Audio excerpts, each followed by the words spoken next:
Göbekli Tepe is the world's oldest known temple complex. It predates Stonehenge and the Egyptian pyramids by thousands of years.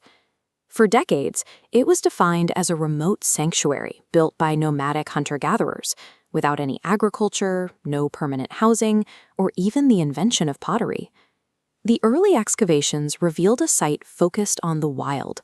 The stones are covered in intimidating carvings, like the snarling fox, representing a world dominated by predators. Archaeologists viewed this site as a temporary meeting place, where humans gathered to honor the fearsome forces of nature, but left little of themselves behind. But that pattern just broke. Restoration teams working between two of the main enclosures recently uncovered a life-size, realistic human statue. The figure was found laid on its back and intentionally embedded horizontally deep inside the stones of a chamber wall. Because it was sealed into the masonry during construction, experts identify it as a ritual offering, a human image placed within the very bones of the building. Why would these ancient builders hide a human figure in their foundation? And what does this act reveal about how these early societies were starting to view themselves? This new human statue is a departure from the site's older records. For centuries, imagery focused on creatures like this vulture over the enclosures. However, the massive pillars hold a secret. The top of the T represents a stylized head and shoulders, with long arms carved down the vertical sides.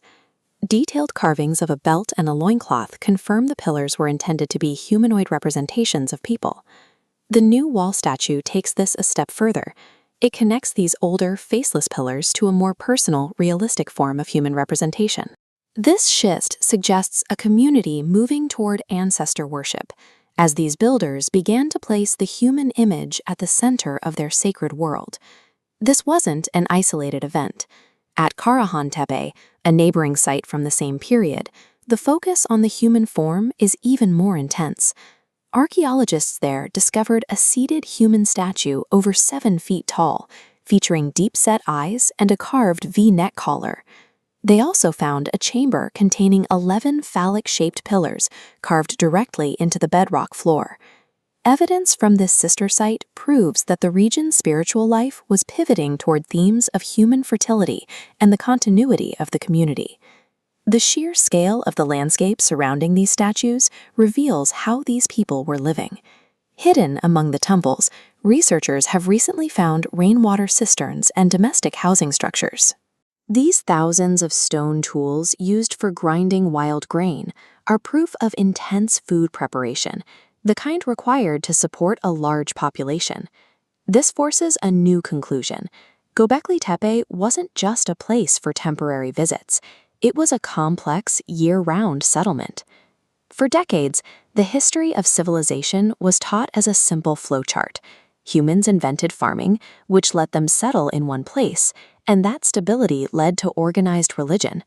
The theory was that surplus food gave us the free time to build temples. But Göbekli Tepe exists in the wrong order. These massive temples were built before the first crops were ever planted. The evidence now suggests a different story. The drive to perform shared spiritual rituals is what actually brought us together.